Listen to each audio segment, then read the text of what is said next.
All right, my friends, welcome back to Anti-War Radio on Chaos Radio 95.9 FM in Austin, Texas. My guest today is Andy Worthington. He's a British historian and the author of the book The Guantanamo Files, the stories of the 774 detainees in America's illegal prison. And he has an article just recently. You'll find it right in the left-hand margin at counterpunch.org. It's called Gains and Losses at Gitmo. Welcome to the show, Andy. Yeah, hi there. Good to talk to you. Yeah, and you. I'll go ahead and let you know before I get into the first question here that the article by Candace Gorman at the Huffington Post, which you recommend at the end of your article, I just read that entire article to the audience here on the air. So you should know that they know what we're talking about when we refer to that article here in a few. But it's quite a good adventure story, isn't it? That Candace, ventures to the heart of the beast to find out what the information is, and there's nothing there. Yeah, that was really remarkable, and that's one of the main points that you bring up in your article as well. Is here there's this D.C. Circuit Court that has said that the military must turn over all their information about the detainees because the court can't rule, you say, on whether the process is fair or not without the information. So we should be happy for that. The court ruled that, but then you say, all indications are that all the secret classified evidence is actually a bunch of nothing.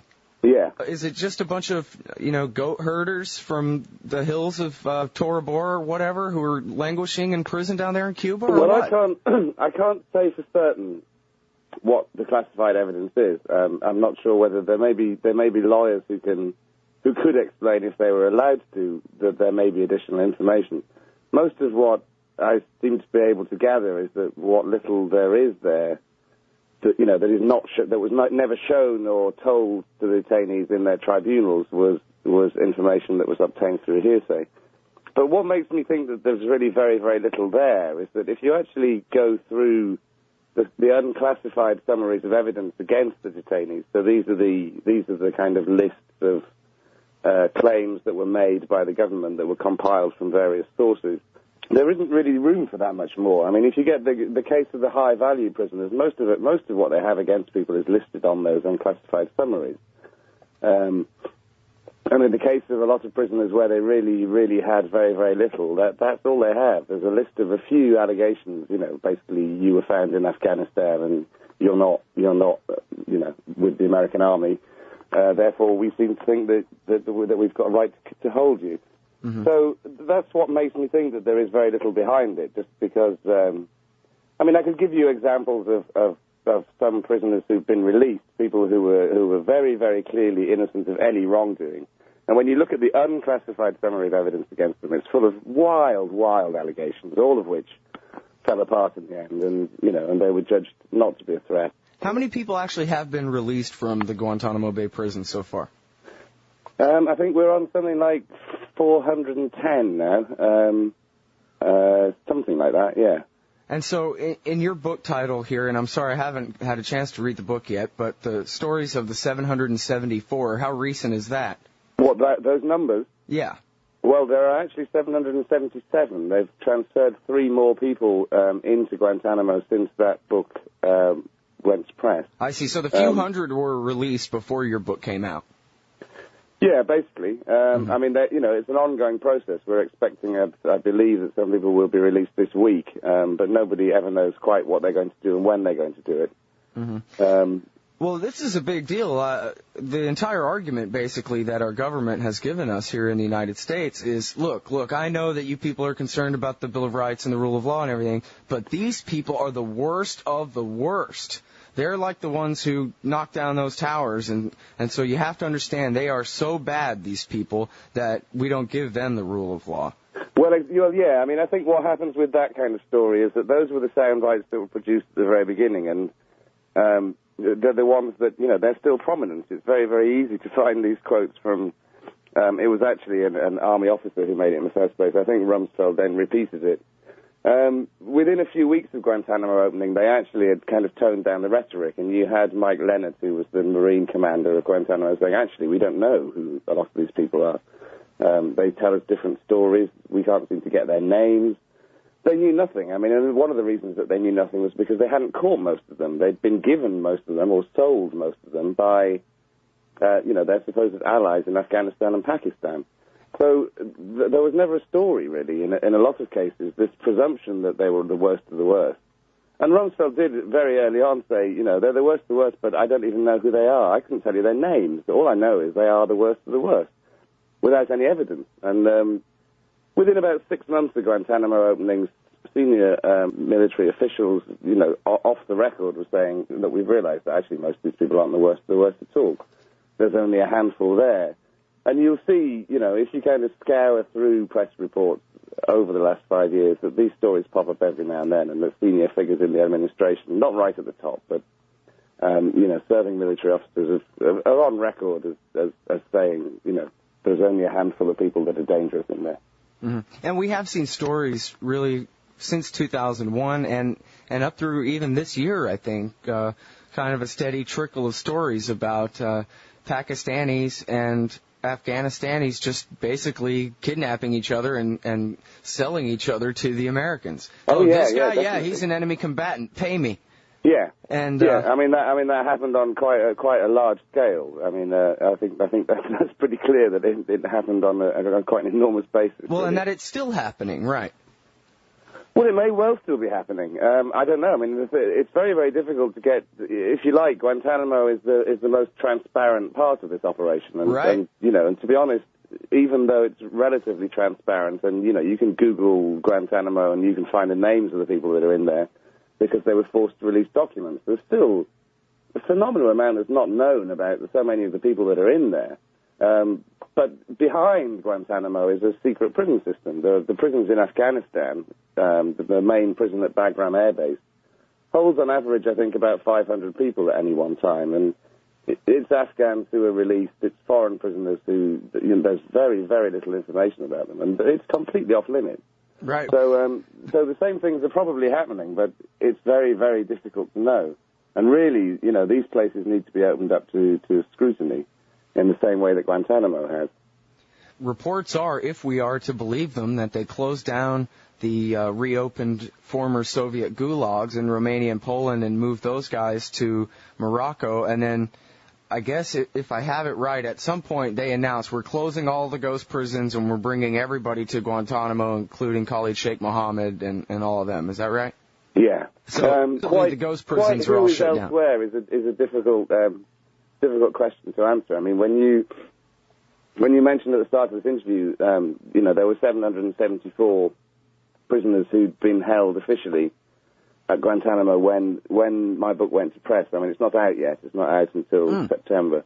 But, there's a process of getting it printed. So at the time, it was 774. But the Americans have transferred 4 prisoners from secret prisons to Guantanamo this year. Now, they haven't done anything for a couple of months, but the feeling seems to be that they were planning on carrying on using Guantanamo as this kind of place where they could have a second-tier judicial system where they could try people without the kind of safeguards that they would get under the judicial system on the mainland. Now, some of these people that they've transferred seem to be really quite minor figures, but one of them, Abdul Hadi al-Iraqi, was reportedly close to kind of Osama bin Laden and had an involvement with al-Qaeda activities in Iraq in the last few years. And he's the one who they'd actually held on to him for about 6 months in one of the secret prisons that last September President Bush said they'd closed all the secret prisons, but they'd been holding him in one and transferred him into Guantanamo in April, I think it was.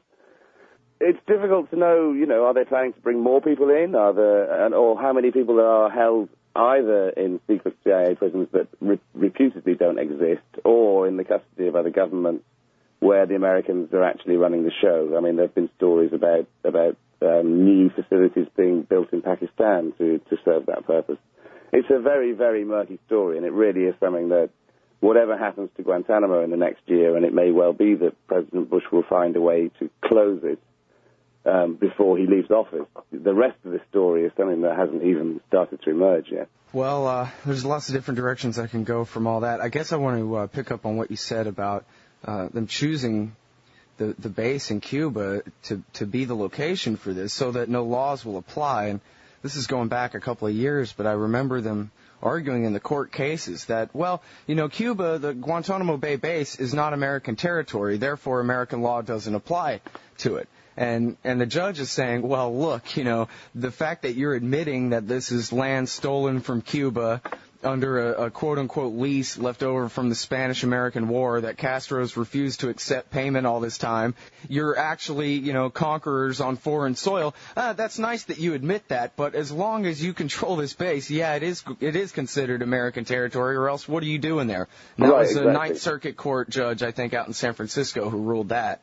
Yeah, well, I mean, actually it was, and that was what the Supreme Court decided in June 2004, and that's over 3 years ago, and what should have happened since then is that everything was normalized at Guantanamo, and, the administration was supposed to have been struck down for saying that, they had a second way of dealing legally with people that was separate from the mainland, but of course that didn't happen. They introduced these dubious tribunals with evidence that could be obtained through all kinds of dubious methods and just pressed on regardless. So, yeah, you're right. I mean, there's quite a humorous incident in one of the tribunals at Guantanamo with an Algerian detainee who was being asked how long. I think he'd traveled to Afghanistan and he'd been in Europe and he'd been in prisons in Europe.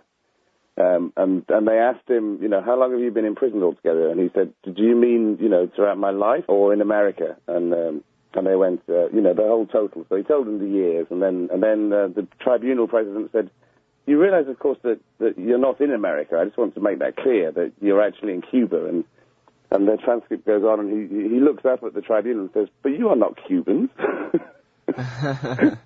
Yeah, well, we stole some land from them 110 years ago or so, and we're hanging on to it for dear life. Okay, now let's get back to the crux of this, the D.C. court case and this other article by Candace Gorman here that you recommend at the end of your article that's currently on counterpunch.org. You say in your article, the Detainee Treatment Act of 2005, in that act, Congress gave the courts the power to review whether the military tribunal was set up according to the made-up phony law properly or something. And this court has basically taken the opportunity to say, I'm sorry, I cannot determine that unless you give up all the information that you have on these people. Yeah, that's right, yeah. So that's kind of a heroic thing for a judge to do. It seems like he could have gotten away with not ruling that, right? Well, I think so, yeah. The problem that administrations have with judges is that the whole process of determining the law and the slow grinding wheels of the legal system are that you get a lot of legal people who end up being very pedantic and they really want things to be done by the book. And in this case, having presented this opportunity of saying, look, this is all you get for determining the review, they've actually gone, well, yes, it's not very much, but you're not even giving us what we need, so we demand it. I mean, to me, it's just them doing their job, but, yeah. Right. Yeah, well, I guess when the judicial branch does its job in holding the executive in check, that's got to be considered heroic in this day and age. Well, yes, I mean, it happens in Britain as well. No, it's unlikely that, I mean, we have an unelected group of lords who are actually sometimes the people who stand between the elected branch of government, which seems to be out of control, and the public. And quite often it's the law lords themselves who are turning around and saying, hang on a minute. Right. God. Oh, Anglo-Saxon law. There you go. Right? Yeah. The best in the world. Okay, so now, for the people who missed the beginning of the show and didn't get a chance here, you recommend at the end of your Counterpunch article, this article by Candace Gorman at the Huffington Post. She's the lawyer for one of these detainees, Al-Ghazawi. Abdul Hamid Al-Ghazawi. Right. And so basically they admitted in their first so-called conviction, whatever you call it, of this guy, that there's no evidence whatsoever that he's an enemy combatant, that he's tied to Al-Qaeda or the Taliban or anything else. Well, then, as she says, the war criminals in D.C. said, well, we've kidnapped this guy, probably tortured him, and who knows what since then, so we better make up something. So they just held the same review again, and they pretended that they had new, secret, classified evidence that indicated that this guy was, in fact, enemy combatant tied to Al-Qaeda or the Taliban or something. But because the judge made it so, when this woman finally got access to the paperwork, she looked and read it over and over. There it was, plain as day, nothing. That's right, yeah. There was nothing new whatsoever. A unanimous acquittal turned into a unanimous conviction. Yeah, they had to remove the 3 tribunal members who said that he'd done nothing in the first place to get the new decision, and replace them with people who are supposed to have independent minds, but who, have largely been compliant. So, I mean, what's interesting in this case is that in that particular tribunal, one of the members was Lieutenant Colonel Stephen Abraham, who's been in the news lately, because he's the man who criticized in public the system in the way that we've been talking about. He said, look, it relied upon extremely vague and generic evidence that would not have stood up in any court of law on the American mainland. And that basically it was just based on an innuendo, and it was intended to force through the result that the administration wanted. My hope is that some of the other people who took part in this process and had their decisions, their legitimate decisions refused and were told, thank you, don't take part in any more tribunals because you gave us the wrong answer. My hope is that a few more of these people will step forward to talk about, the problems they had, where you're supposed to be allowed to make an independent decision, and you make the wrong decision, and you find that, you're not welcome anymore. Yeah, I remember there were, I think in 2005, 2 or 3 prosecutors that resigned. One of them was named Carr with 2 R's, and there were a couple of more. They said, I don't want to win in this kangaroo court. This isn't a fair fight. Yeah, right, exactly. I think that was the military commissions, I think, wasn't it? The special trials that they've tried to set up in Guantanamo, which have been stumbling from one disaster to another ever since they first tried to convene them, which is getting on for 3 years ago, actually.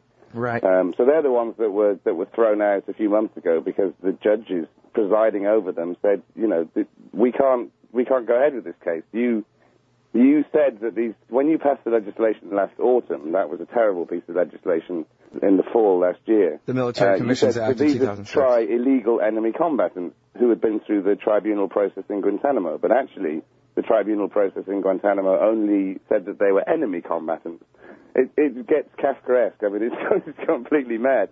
But, the judges did say, technically, we can't do these cases because, these guys are not who you say they are. End of story. So the whole attempt to trial these people is stuck, which leaves genuinely dangerous people like Khalid Sheikh Mohammed, just stuck. I mean, I'm sure that nobody's really particularly disappointed that he's just stuck and cannot do anything, but how are we going to end up being able to try this guy when, they can't even set up a trial system? They just can't do it. Every time they do it, it's just shot down on all sides. Candace Gorman in her article here uses the term Kafkaesque, and I guess people, maybe they invoke that kind of language too often, but this really does sound like something out of Russia or something, where here they are, pretending that there's a law, but they're just making it up as they go along, then they can't even get the law that they make up as they go along right. Yeah. And they're just, it's like the Keystone Cops version of Soviet Russia or something. Well, it is, perhaps it's fortunate that there's a Keystone Cops angle to it. Right. Because otherwise it is very much like Stalin-esque show trials where the whole thing was a stitch-up. And the fact is that, there are loose threads on this and it keeps unraveling. And, it's very important to avoid travesties of justice that that's the case. My great sorrow about all this is that before 9/11, the American government successfully held prosecutions in the United States mainland. 4 people who were responsible for the African embassy bombings in 98, for the World Trade Center, the first attempt to bomb it in 1993. Including Khalid Sheikh Mohammed's nephew.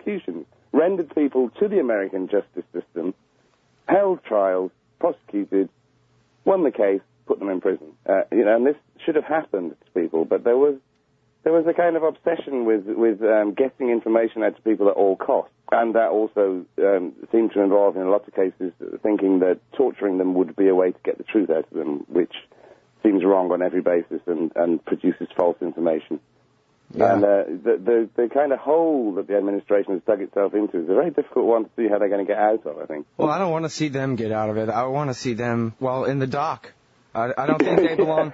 I don't think they belong in Guantanamo Bay. I think they should get fair trials just like everybody else. But this is criminal. This is a crime directly against the Bill of Rights of the United States. Yeah, well, absolutely, yeah. Now, here's something that I guess it's, on the scheme of things, it's not that big of a deal, but it's one of the ones that maybe, hopefully people in the audience can relate to a little bit better, and that is that these men are not allowed. They have lawyers, actually, American lawyers, who are attempting to help them, but they're not allowed to communicate with them without all their letters not only being read, but being censored by the military.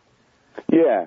Well, complete breach. It's a big dispute how much the military has been snooping on them, I think. I mean, it certainly got much, much worse after there were 3 suicides in Guantanamo last June. And it was in the wake of that the administration actually accused one of the lawyers of fomenting the hunger strike, of actually encouraging people to take part in it, which is an absolutely extraordinary allegation.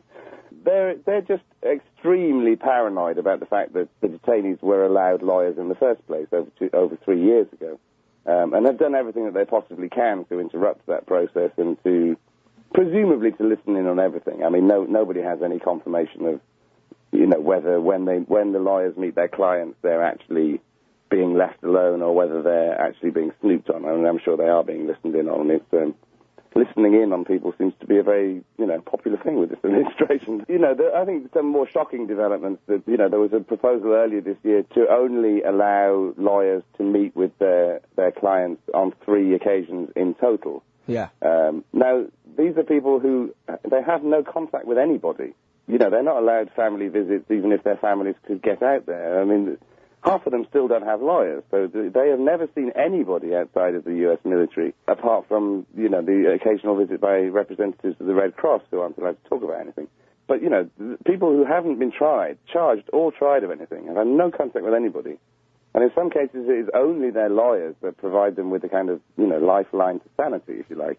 So, yeah, they're constantly interfering on this one. And on occasions, the lawyers have tried to get the administration to back off. But that's pretty difficult when they kind of control every aspect of Guantanamo from top to bottom. Yeah. I mean, and just imagine, going up against the local state district here in the United States on a criminal charge, having the state of Texas versus you or something. That's incredible odds. And, there's a reason that we give all the benefit to the defendant and we let him have, for example, secret conversations with his lawyers that the prosecution can't get into, because if the prosecution, think about it, people in the audience, it's you on trial here. And it's not only the state of Texas, no, it's the military. It's the American empire versus you, an individual. And any communication that you try to have with your lawyer, persecutors, I won't call them prosecutors, are in on all of your strategy. They're in on everything you're trying to communicate with your lawyer. You cannot win in a situation like that.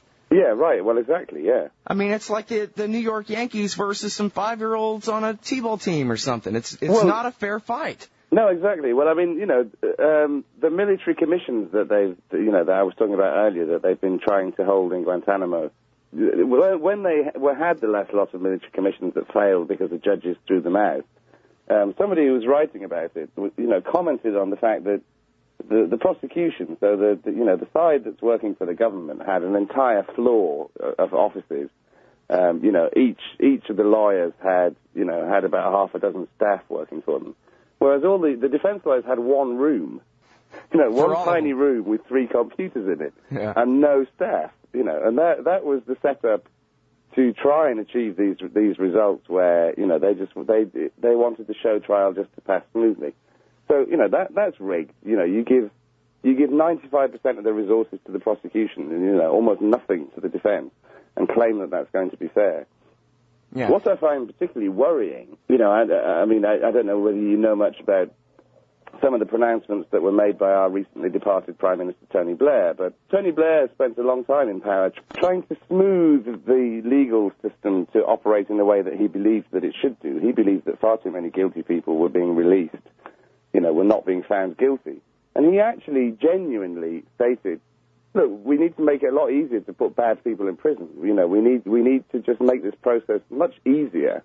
And what he was really trying to say to the entire population of Great Britain is, we need to get rid of some of these checks and balances. When we know people are guilty, we really ought to be able to just put them away. Now, that's the kind of worrying thing, and you can see that if you could get away with that with Arab terrorists in the United States, then you could start subverting your own domestic justice system as well to start removing checks and balances and having people say, it's terrible, really. The legal system's dominated by these bleeding heart liberals. All they want to do is keep criminals out of prison. It's our job to really break this one down and start putting people away because we know they're guilty. We don't need the evidence. We know they are. That's a worrying trend. Well, it's the turning of our so-called ideals completely upside down. I mean, hadn't it been in you guys' history since 1215 that the king is not allowed to just run off with folks without explaining himself to an independent judge? Yeah, exactly. I mean, 1215. Yeah. God, we're going to overturn that? It's quite a lot of history to overturn, isn't it? Yeah, it's really incredible. And, here, the premise, I am not saying this is really true, but the premise here is that free people allowed the government to exist out of nothing. They created it. And all the rights are in the people. We all have the same divine right of the king as King George III used to have or whatever as individuals. Every single one of us does. And we allow this government to exist to protect our liberty. And the Bill of Rights is really a list of restrictions against government power put on it by the free people who created the government power in the first place. That's our whole premise. Now, I don't know if England's ever really had a revolution in the form that came out that way, but you talk about turning the system upside down. Here, the Bill of Rights is a gift to you from the government if you're lucky nowadays. Yeah, well, exactly. Yeah. It's not a list of restrictions on their power at all. If anything, it's a mandate. Yeah, somehow. Well, no, definitely. I mean, it's very important when this lot have gone to try and make sure that it doesn't happen again. There have been some dubious presidencies in the United States before. I mean, sure. Richard Nixon, which of course, it was under Nixon that Cheney and Rumsfeld first gained their insight into how politics ought to work, which was very bluntly that the executive ought not to be fettered by anybody or anything. And this is the way that Dick Cheney still behaves. And the way, that this administration does not behave as though it's answerable to the people whatsoever. Or to the we've law. had the same kind of problems. We had the same kind of problems really with Tony Blair in this country, but we don't have a Bill of Rights or a written constitution the way you have.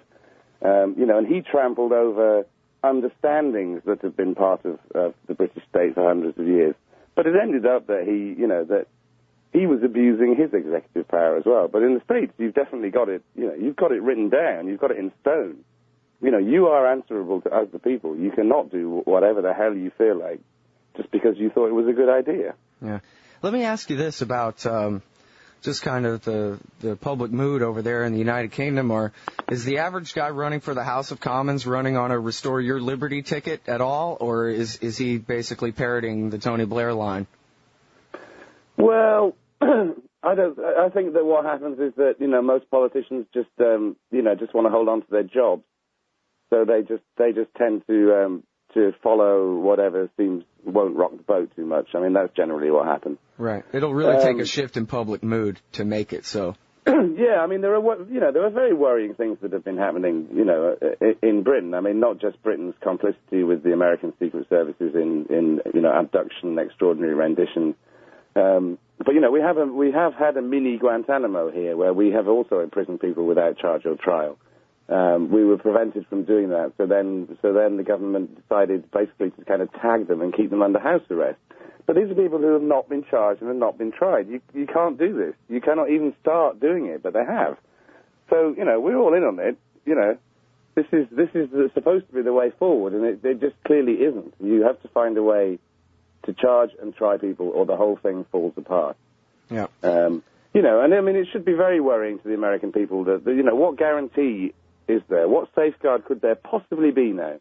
Not just for the American military, but for any American civilian who travels anywhere in the world and is abducted by people who say, I tell you what, I'm now going to hold you without charge or trial forever because, this is what you guys do. This is the way we do business in the 21st century. Right, and it won't even be long before it's our own government doing it to us. It's already happened in a couple of cases. Yeah. It won't even be a matter of the foreign backlash. This is the point that Charles Johnson makes so eloquently in his book Nemesis, The Last Days of the American Republic, is that, look, you have a choice. You can either live as a subject of your own empire, or you can give it up. But if you have an empire where, basically you have one man making military decisions about everything that is to be done, well, guess what? That's going to apply to you, too, and you're going to lose your liberty. Yeah. It's republic or empire. You can't have it both ways. It's only one or the other. Yeah. Yeah, well, I can't wait till this book comes out. It's October it comes out, right? The Guantanamo Files? Yeah, I mean, maybe we might bring it forward to September, but at the moment it's October, yeah. Okay, well, I really appreciate your time today, everybody. Andy Worthington, the book coming out this fall, The Guantanamo Files, the stories of the 774 detainees in America's illegal prison. His website is andyworthington.co.uk. Thanks very much for your time today. Appreciate it. Well, that's been brilliant. Thank you.